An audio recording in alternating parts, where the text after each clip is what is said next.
Shalom, selamat pagi Bapak Ibu yang terkasih dalam Tuhan. Sebelum kita mendengarkan firman Tuhan, kita berdoa terlebih dahulu. Tuhan Yesus, terima kasih untuk pagi hari ini. Terima kasih Tuhan, kalau kami masih diberikan kesehatan, kekuatan, terlebih lagi kami bisa mendapatkan kesempatan untuk mendengarkan firman-Mu. Kiranya Tuhan, tolong pimpin kami sehingga kami mampu memahami setiap firman yang disampaikan, sehingga kami tidak hanya menjadi pendengar, tetapi kami juga menjadi pelaku firman-Mu ya Tuhan. Terima kasih ya Bapak, Kau pakai hamba-Mu dan segala keterbatasan yang dimilikinya, sehingga nama-Mu dimuliakan ya Tuhan Yesus.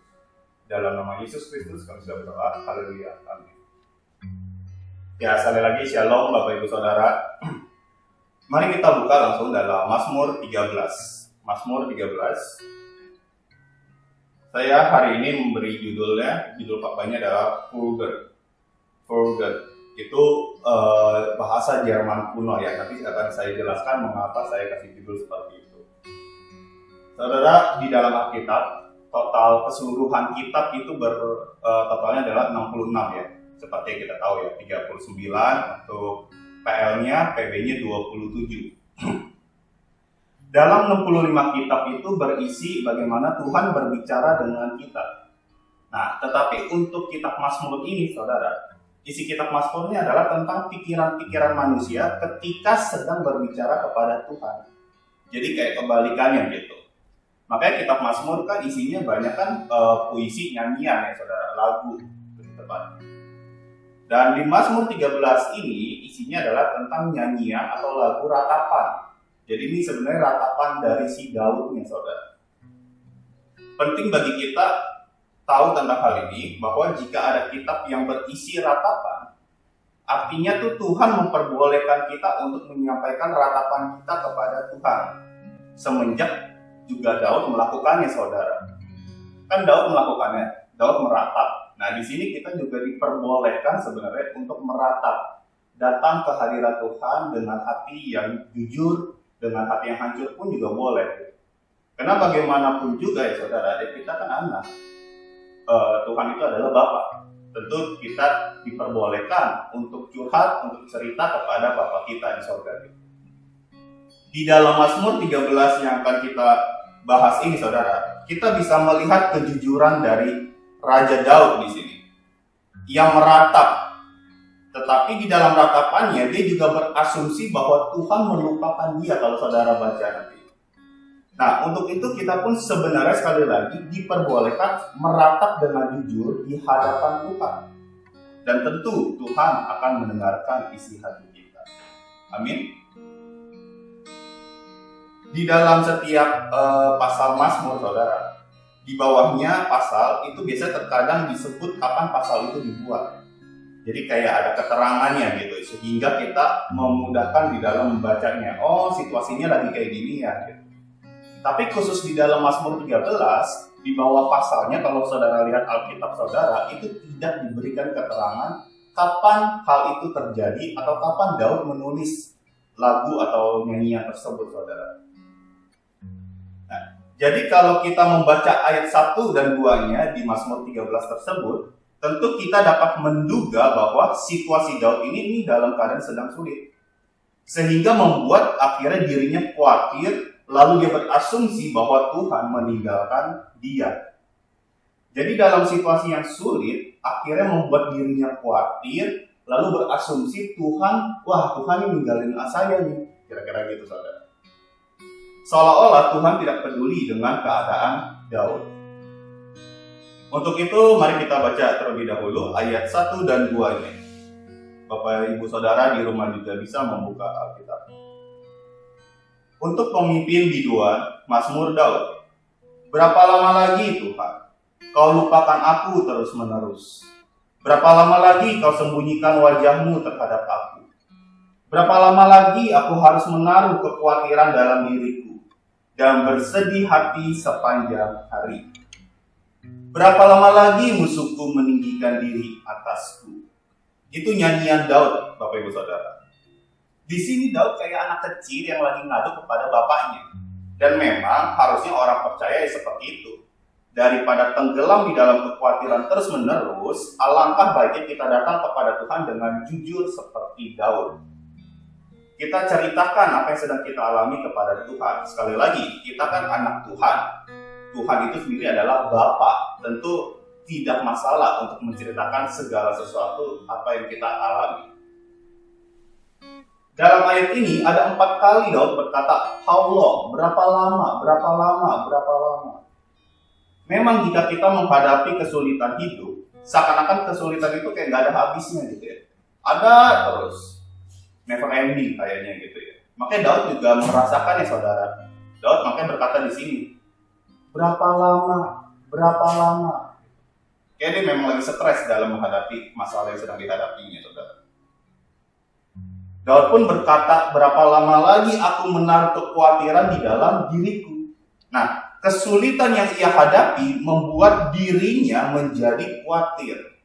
Bahkan ada masanya di sini dia menyimpan kekhawatiran itu di dalam dirinya. Mungkin sebelum ia mengadu kepada Bapa di sorga, saudara. Sehingga dia tenggelam di dalam kekhawatiran. Nah, kekhawatiran itu diungkapkan bahwa ternyata musuhnya tuh kayak sedang berada di atas angin. Sementara si Daud lagi terpuruk. Jadi kemungkinan besar kalau kita melihat konteks ayat ini, kemungkinan Daud ini sedang dalam keadaan perang, saudara.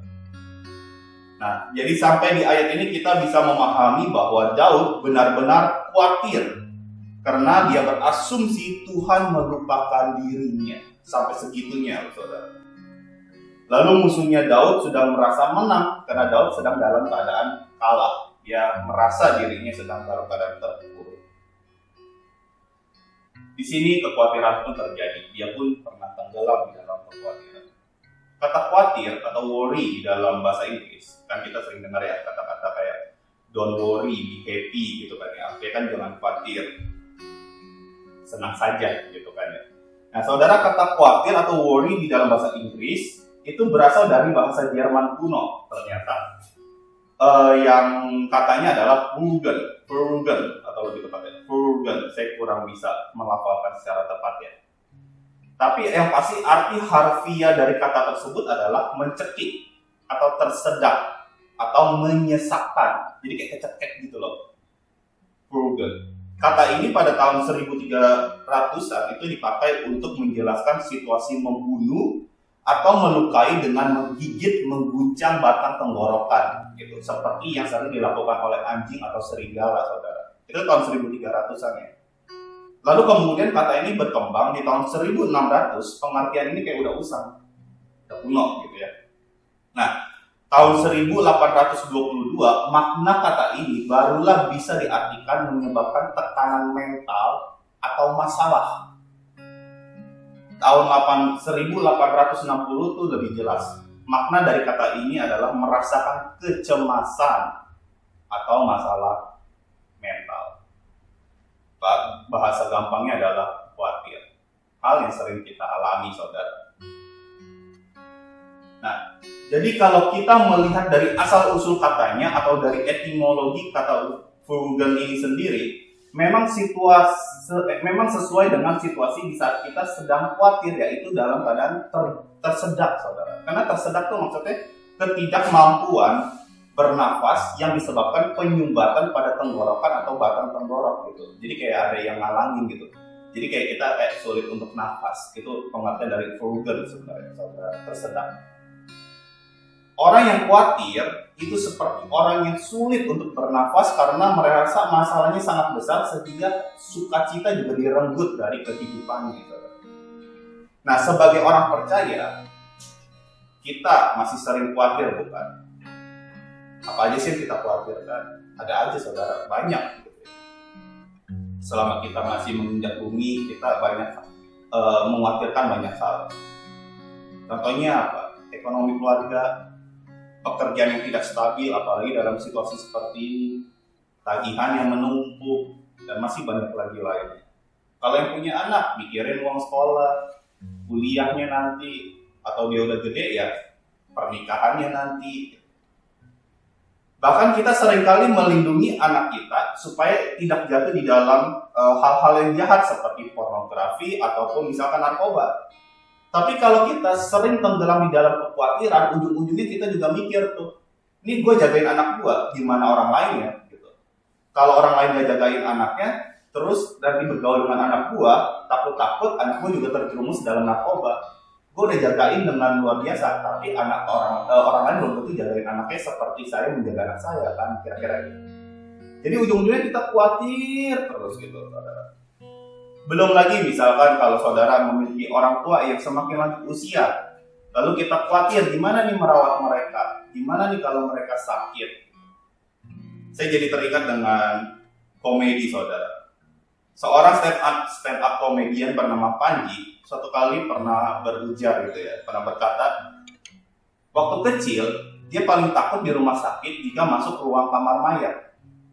Tapi waktu dia udah gede, dia paling takut kalau dia masuk ruang administrasi, saudara. Ya, saya percaya kita pun semua juga demikian ya. Kita paling takut kalau masuk ke ruang administrasi gitu ya.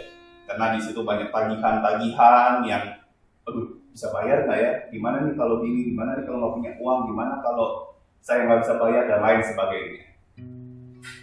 Nah, what if ini bagaimana jika seringkali mengacaukan pikiran kita. Lalu ada beberapa orang yang akhirnya dadanya itu jadi sesak gitu. Nafas memburu dengan cepat karena tenggelam di dalam kekhawatiran itu sendiri. Nah, jadi bagaimana jika what if ini yang akhirnya membuat kita jatuh, saudara, di dalam kekhawatiran. Dan keadaan ini persis seperti kata frugal yang saya sudah kasih judul tadi. Tersedak, sulit napas, sulit untuk hidup, apalagi untuk bersuka cita, tentu sulit.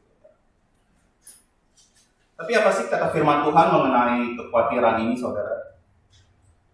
Matius 6 ayat 25 kan dikatakan gini, karena itu aku berkata kepadamu, janganlah khawatir akan hidupmu, akan apa yang hendak kamu makan atau minum, dan janganlah khawatir pula akan tubuhmu, akan apa yang hendak kamu pakai. Bukankah hidup itu lebih penting daripada makanan, dan tubuh itu lebih penting daripada pakaian? Nah, saudara, di sini Yesus bicara langsung dengan otoritasnya sebagai Tuhan, janganlah khawatir. Nah, kita harus memahami hal ini, bahwa kekhawatiran artinya adalah larangan. Jika melanggar apa yang Tuhan Yesus larang, artinya apa, saudara? Itu bentuk pemberontakan. Atau kata yang sering kita dengar adalah berdosa. Saat kita hidup dengan iman kepada Tuhan Yesus, kita nih percaya Tuhan yang akan pegang kendali atas hidup kita. Tapi waktu kita tenggelam di dalam kekhawatiran, maka kekhawatiranlah yang mengendalikan hidup kita, saudara. Nah, untuk itu, mari kita renungkan hal ini, saudara. Jika kita terlalu khawatir dengan pekerjaan kita, sebenarnya ya, pada dasarnya kita ini sedang mempercayakan kebutuhan kita kepada pekerjaan kita itu sendiri. Karena pekerjaanlah yang menyediakan kebutuhan kita. Kalau kita terlalu tenggelam di dalam kekhawatiran dalam pekerjaan. Tetapi bukankah Tuhan yang menyediakan kebutuhan kita? Bukankah Tuhan yang menyediakan kebutuhan kita setiap harinya, baik sandang, pangan ataupun pakan? Karena waktu kita sedang meragukan hal tersebut, disadari atau tidak, kita sedang meragukan kuasa dari Tuhan yang mampu menyediakan kebutuhan hidup kita. Makanya gak heran kalau disebut khawatir adalah dosa. Kita mengaku Kristen, percaya pada Tuhan Yesus Kristus, tapi tidak percaya dengan kuasa Tuhan. Ini namanya adalah Kristen ateis, Bapak Ibu Saudara. Percaya sama Tuhan, tapi hidup seolah-olah Tuhan itu nggak ada. Padahal Dia mampu memelihara kita. Tuhan mampu memelihara kita, saudara. Kekhawatiran pada dasarnya adalah apa? Dosa tidak mempercayai janji-janji dan kuasa dari Tuhan itu sendiri. Karena kekhawatiran beriman pada hal yang buruk, bukan kepada Tuhan. Di dalam 2 Timotius 1 ayat 7 dikatakan apa? Sebab Tuhan memberikan kepada kita bukan roh ketakutan, melainkan roh yang membangkitkan kekuatan, kasih, dan ketertiban. Itu roh dari Tuhan. Jadi roh yang ada dalam diri kita sebenarnya kuat, hanya saja pikiran kita yang seringkali melemahkannya. Ketakutan tidak datang dari Tuhan. Itu hanya alat yang dipakai si jahat untuk membelokkan kita dari tujuan kita yang sesungguhnya. Iblis senang tuh saat itu. Iblis senang waktu dia berhasil menipu kita dengan tipu dayanya. Apalagi kita yang mudah termakan dusta-dusta dari iblis itu sendiri. Di ayat firman Tuhan yang lain, di dalam Filipi 4 ayat 6, mungkin saudara sering membacanya. Dikatakan, janganlah hendaknya kamu khawatir tentang apapun juga. Tetapi nyatakanlah dalam segala hal keinginanmu kepada Tuhan dalam doa dan permohonan dengan ucapan syukur. Ayat ini tidak hanya berkata apa yang tidak boleh kita lakukan, tetapi juga kasih solusinya, saudara. Apa yang harus kita lakukan? Donnya adalah jangan khawatir dalam apapun juga. Jangan khawatir dalam hal apapun juga, itu donnya. Tapi do-nya adalah berdoa, berharap, berserah kepada Tuhan, tetap mengandalkan Tuhan. Nah, kenapa? Karena orang-orang tuh sering terobsesi dengan mencoba untuk mengendalikan situasi mereka. Padahal ada banyak hal yang di luar kemampuan kita. Harusnya kita lakukan apa yang bisa kita lakukan, biarlah Tuhan yang melakukan bagiannya sendiri. Mari kita lanjutkan, saudara, bagaimana pergumulan Daud ini, lagu dari Daud ini. Ayat 3 dan 4, Mazmur 13 ya saudara. Pandanglah kiranya, jawablah aku ya Tuhan Allahku, buatlah mataku bercahaya supaya jangan aku tertidur dan mati. Supaya musuhku jangan berkata, aku telah mengalahkan dia, dan lawan-lawan bersorak-sorak apabila aku goyah. Nah, di ayat 3 ada kata-kata pandanglah kiranya. Di dalam Amplified Bible itu diterjemahkan consider and answer me. Jadi di sini Daud kayak minta Tuhan mempertimbangkan atas masalah yang sedang dia hadapi.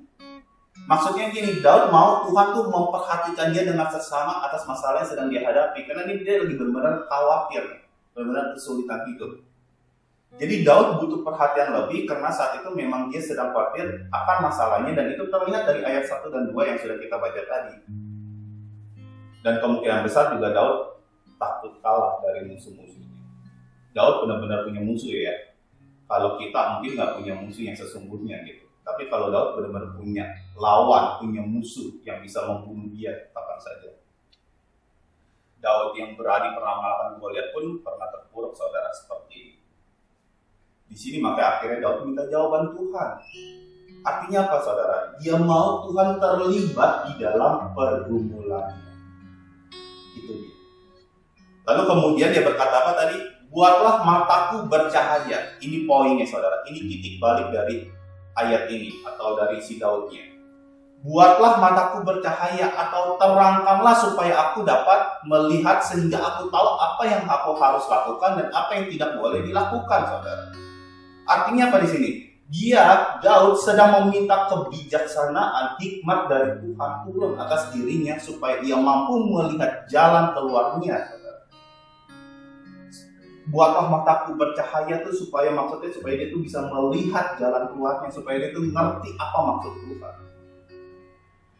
Di Yakobus 1 ayat 5 dikatakan gini, tetapi apabila di antara kamu ada yang kekurangan hikmat, atau kata firman Tuhan, hendaklah ia memintakannya kepada Tuhan, yang memberikannya kepada semua orang dengan murah hati, dengan tidak membangkit-bangkit, maka hal itu akan diberikan kepadanya. Artinya gini, saudara, doa yang pasti dijawab menurut saya adalah hikmat. Di saat kita kekurangan hikmat, firman Tuhan berkata, Tuhan akan memberikannya dengan murah hati. Jadi, ya minta aja sama Tuhan, Tuhan akan memberikannya dengan murah hati. Beda kalau kita minta hidup berlimpah dalam kekayaan. Oh, Tuhan belum tentu memberikannya. Seandainya Tuhan kasih pun itu juga sesuai dengan kehendaknya gitu, saudara. Jadi kalau kita mau berdoa, lalu pas dijawab sama Tuhan, minta hikmat dari Tuhan. Salomo juga minta, dan Salomo langsung dikasih sama Tuhan. Waktu ditanya, mau minta apa kamu? Yang Salomo jawab adalah minta hikmat. Dan setelah itu barulah Tuhan menambahkan sesuatu yang tidak diminta oleh Salomo. Apa itu? Kekayaan dan kemuliaan. Tuhan kasih bonusnya. Ya makanya kita nggak perlu mengejar sesuatu yang sebenarnya bisa datang sendiri ya. Yang kita kejar adalah sumber berkatnya itu sendiri, Tuhan. Jadi saat kita tenggelam di dalam kekhawatiran, sering kali fokus kita hanya kepada supaya masalahnya cepat selesai. Pengen cepat-cepat selesai gitu. Sehingga isi doa kita hanya seputar, ya Tuhan kiranya masalah ini cepat selesai gitu. COVID-19 ini cepat berlalu. Tapi sedikit sekali yang minta hikmat untuk mengatasi masalah-masalah yang sedang kita hadapi. Sebenarnya ya, kebijaksanaan itu adalah tentang hal-hal sederhana atau hal-hal yang kecil yang kita lakukan secara nyata serta juga konsisten. Contohnya khawatir nggak dapat pekerjaan. Ya, minta hikmat dari Tuhan supaya kita bisa buat CV, lalu jalin relasi, cari kayak di job sedikit. Nah, itu namanya bijaksana. Khawatir dengan pernikahan. Saya pernah berkata di khotbah saya sebelumnya. Wake up, make up, dress up. Kalau nggak dapat look up, gitu ya. Minta pertolongan Tuhan maksud saya. Itu bijaksana, lakukan bagian kita. Khawatir takut bangkrut gitu ya. Ya berhentilah mengeluarkan uang lebih dari pendapatanmu. Itu namanya bijaksana. Khawatir karena COVID-19 seperti yang kita sedang alami ini.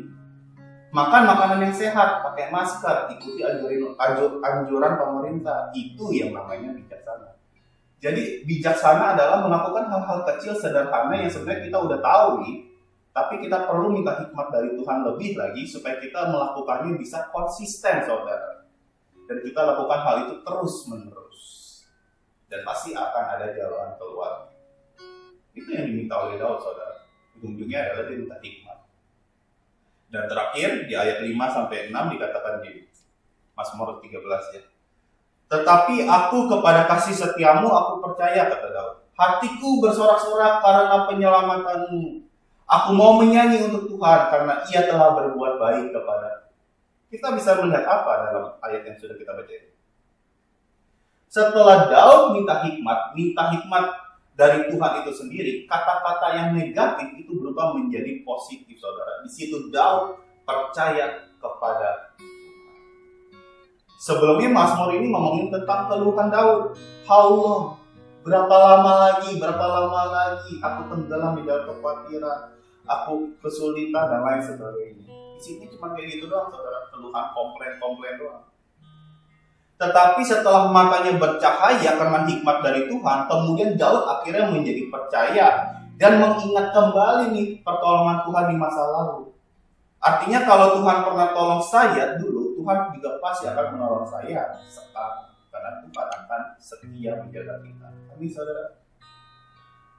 Kemudian Daud bernyanyi dengan iman bahwa Tuhan telah berbuat baik kepadanya. Padahal masalahnya apa? Belum selesai. Tapi Daud dengan yakin Tuhan telah berbuat baik kepadanya. Hikmat membuat respon yang berubah dalam menghadapi masalah. Cara pandangnya berubah menjadi positif. Masalah masih ada, tetapi dia sudah tidak tenggelam di dalam kekhawatiran lagi. Daud percaya waktu dia melakukan bagiannya dengan memakai hikmat yang Tuhan berikan, maka Tuhan akan melakukan bagiannya. Saya akan tutup, saudara, dengan contoh-contoh sederhana. Mari kita pikirkan hal ini. Gimana kalau kita sendiri atau orang yang kita kasihi itu terjangkit COVID-19 ini? Apa yang bisa kita lakukan?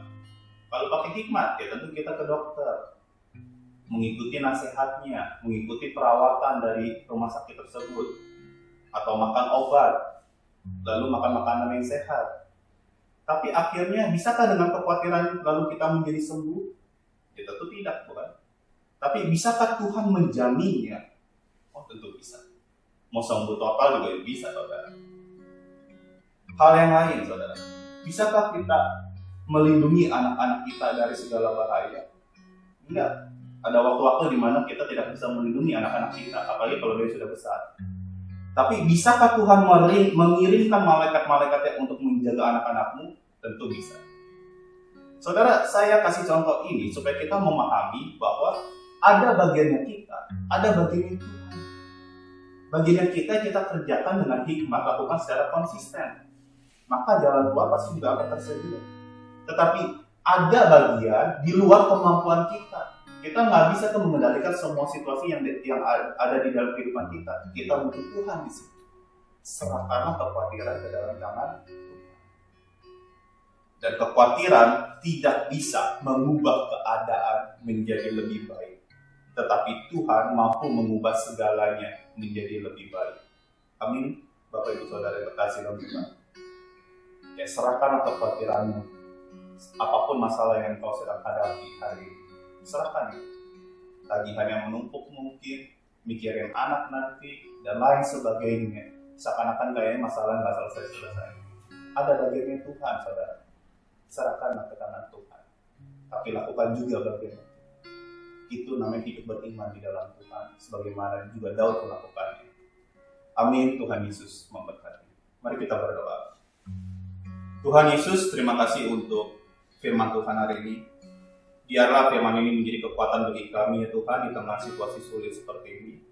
Biarlah kami tetap selalu bersandar mengandalkan Engkau lebih daripada apapun juga ya Tuhan. Sehingga kami tidak terlalu tenggelam di dalam kekhawatiran.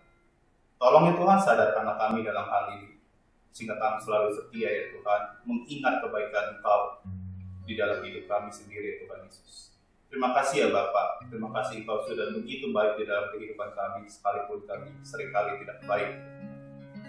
Kami serahkan Tuhan hidup ini hanya di dalam tangan. Di dalam nama Yesus kami sudah berdoa dan mengucap syukur. Amin. Tuhan Yesus memberkati.